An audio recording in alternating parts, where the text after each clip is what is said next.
Šī nedēļa Baltijas biržās bija īpaša. Baltijas akciju sarakstā tika iekļauta jauna lauksaimniecības nozaru pārstāvoša kompānija Linas Agro. Lietuvā reģistrētā kompānija piedāvāja publiskajā piedāvājumā iegādāties gandrīz 50 miljonus uzņēmuma akciju, lai pēc tam uzsāktu to kotāciju biržā. Šis notikums ir būtisks vairāku iemeslu pēc. Pirmkārt, veiksmīgi realizētais piedāvājums pierāda, ka arī šodien ir iespējams piesaistīt kapitālu un attīstīt uzņēmumu. Linas Agro šādi piesaistīja gandrīz 20 miljonus latu.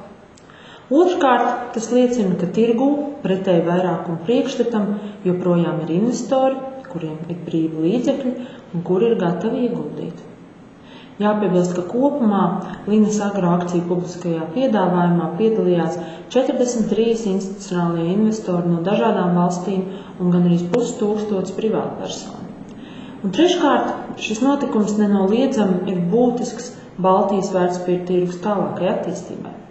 Esmu pārliecināta, ka tas ir signāls arī Latvijas uzņēmumiem, tāpēc ir laiks apsvērt ne tikai jaunu akciju emisiju, bet arī cita veida finanšu instrumentu izmantošanu, lai piesaistītu uzņēmumam nepieciešamos finanšu līdzekļus. Baltijas biržas nodrošina infrastruktūru šādu mērķu sasniegšanai. Tas ir arī signāls visam finanšu tirgum. Tirgus sāk atdzīvoties.